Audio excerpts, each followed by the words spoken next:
Dear student, carboxylic अम्ल व्युत्पन्न में हम अगला टॉपिक एथिल एसीटेट या एथिल एथेनॉइड की स्टडी करेंगे। CH3COO, C2H5 एस्टर होता है। इस बनाने की विधि एसिटिक अम्ल के उत्प्रेरक की एस्टरीकरण द्वारा। एसिटिक अम्ल CH3COOH की हम एथेनॉल C2H5OH के साथ में 300 डिग्री सेंटीग्रेड में THO2 की उपस्थिति में अभिक्रिया कराते हैं तो हमको एथिल एसीटेट प्राप्त होता है CH3COC2H5। एथेनॉल के एस्टरीकरण से एथेनॉल की अभिक्रिया एसिटिल क्लोराइड के साथ कराने पर एथिल एसीटेट का निर्माण होता है। एसिटिक अम्ल व एथीन की क्रिया ethene CH2 double bond CH2 के साथ एसिटिक अम्ल की अभिक्रिया कराने पर भी एथिल एसीटेट का निर्माण होगा। Silver acetate CH3COOAg plus ethyl iodide C2H5I के साथ में अभिक्रिया। अगली रिएक्शन है मेथिल साइनाइड के साथ में एल्कोहली अपघटन द्वारा। Methyl cyanide CH3C triple bond and alcohol C2H5OH और H2O की उपस्थिति में अभिक्रिया करने पर एथिल एसीटेट का निर्माण होता है तथा अमोनिया का निष्कासन होता है NH3 का।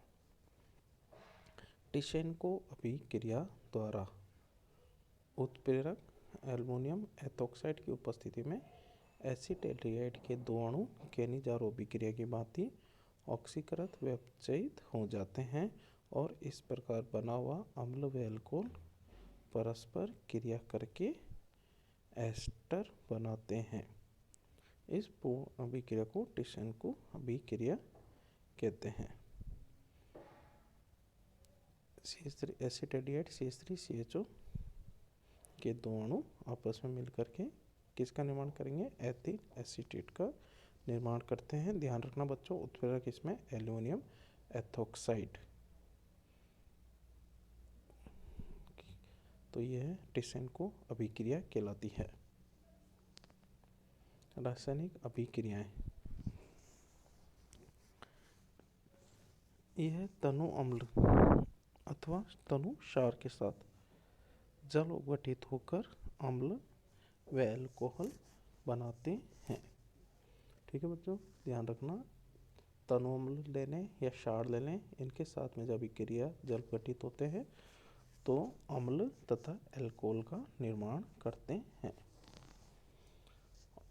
सेकंड रिएक्शन है, यह अमोनिया के साथ अपघटित होकर एमाइड बनाते हैं। इससे पहले वाली रिएक्शन में हमने यूरिया के वाली रिएक्शन से पहले एसिटेमाइड के निर्माण में हमने इसका अध्ययन किया था। तो एमाइड बनाने की अभिक्रिया होती है। PCl5 के साथ जब ये फास्फोरस पेंटाक्लोराइड के साथ अभिक्रिया करते हैं तो अम्ल हैलाइड का निर्माण होता है।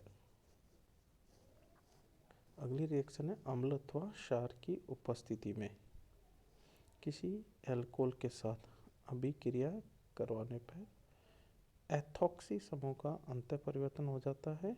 इस प्रक्रिया को ट्रांस एस्टरीकरण कहते हैं। ध्यान रखना बच्चों, अम्ल या क्षार की उपस्थिति में एल्कोहल के साथ जब इसकी अभिक्रिया होती है तो एथॉक्सी समूह का अंतर परिवर्तन हो करके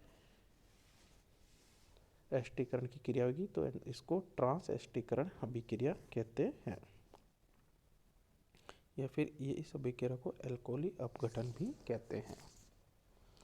नेक्स्ट रिएक्शन है, यह है लिथियम एल्युमिनियम हाइड्राइड के साथ अपचयित होकर एल्कोहल बनाता है। लिथियम एल्युमिनियम हाइड्राइड के साथ में अपचयन कराएंगे जब इसका एथिल एसीटेट का, तो एल्कोहल का निर्माण होता है।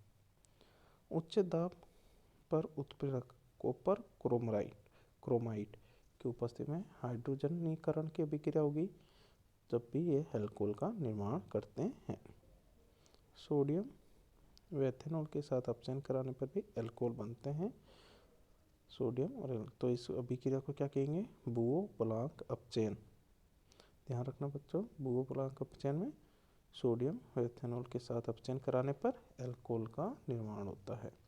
6 नंबर की है गिरनार्ड अभिकर्मक के साथ क्रिया कराने पर हमने पहले इसकी स्टडी कर चुके हैं। गिरने वाला अभिक्रमक क्या होता है, CH3 MgBr या MgI जो भी है उसके साथ में विक्रिया करने पर यह टर्सरी अल्कोहल का निर्माण करते हैं।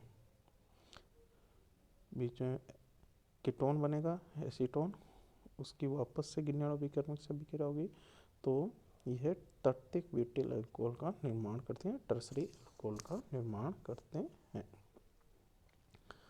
7 नंबर पर अगली है हैलोजन अम्लों से क्रिया। हैलोजन अम्ल में हम बच्चों कुछ भी ले सकते हैं, फ्लोरोक्लो HBr, HCl, HI। तो इनके साथ यह क्रिया करके हैलाइड बनाता है। जैसे अभी क्रिया कर लिया हमने acetic and CH3CO C2H ethyl acetate,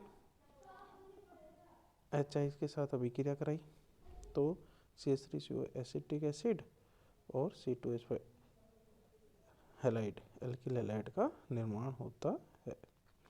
अगली रिएक्शन है उच्च ताप पर गर्म करने पर यह अपघटित हो जाते हैं। ठीक है, इनको तो ध्यान से देखना। अगर इसको उच्च ताप पर गर्म किया जाएगा तो यह एसिटिक अम्ल तथा एल्कीन का निर्माण करते हैं। एसिटिक अम्ल तथा एल्कीन का निर्माण करते हैं 500 डिग्री सेंटीग्रेड पर गर्म करने पर। हाइड्रोजन NH2 9th रिएक्शन है हाइड्रोजन के साथ। हाइड्रोजन के साथ रिएक्शन करके ये हाइड्रोजोइड बनाता है तथा एल्कोहल का निष्कासन होता है।